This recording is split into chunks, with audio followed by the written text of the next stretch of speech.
ఎవరు చూడట్లేదని ఎప్పుడూ తప్పు చెయ్యకు. ఎవరు చూడట్లేదనుకుంటున్నావు నువ్వు తప్పు చేసేటప్పుడు. మరి ఎవరు చూడకపోయినా నీలో ఉన్నాడుగా ఒకడు.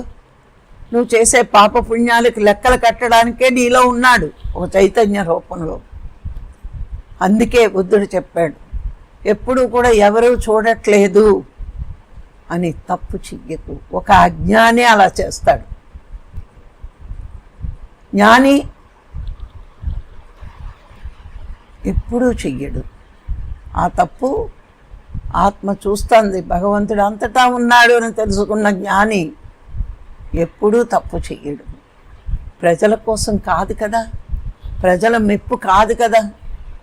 పరమాత్మ మెప్పు కావాలి అంటే అన్నిటా అంతటా ఉన్నాడనే ఎరుక నీలో ఉంటే ఎప్పుడూ కూడా ఎవరూ చూడట్లేదని తప్పు చెయ్యవు.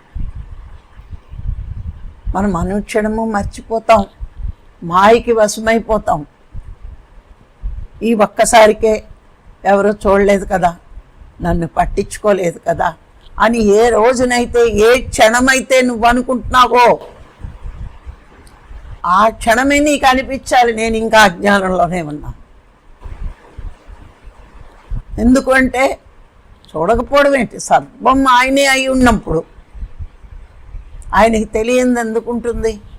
తెలుస్తుంది కాబట్టే నీ పాప పుణ్యాలు నువ్వు మర్చిపోయినా నీ ఆత్మ పైకి వెళ్ళాక లెక్కలు అప్పచెప్పేస్తాడు ఆయన.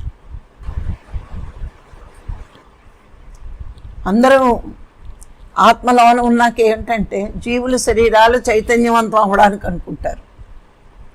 నాకు ఇన్నాళ్ళు బట్టి విచారణ చేస్తే ఒకటే అర్థమే, శరీరాలను చైతన్యవంతం చేయడమే కాదు, జీవుల పాప పుణ్యాలు కూడా లెక్క కట్టే డ్యూటీ ఆయిందే. అందుకే పైకి వెళ్ళగానే రికార్డు వస్తుంది మనకి. అందుకే బుద్ధుడు అన్నాడు, ఎవడు చూడట్లేదని ఏనాడు నువ్వు తప్పు చెయ్యకు. అక్కడ ఆపుతున్నాడు అంటే అర్థం నీలో ఉండి చూస్తున్నాడు అని నువ్వు గ్రహించు. ఇలా ఎప్పుడైతే మనం అనుకుంటామో జనం కాదు జనార్దనుడు గమనిస్తున్నాడు అని మనకి అర్థమవుతుంది.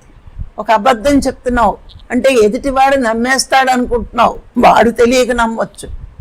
కానీ నీలో ఉన్న ఆత్మ ఒక మార్క్ వేసేసింది అక్కడ మైనస్. అందుకే చూడట్లేదని తప్పు ఏనాడు చెయ్యొద్దు.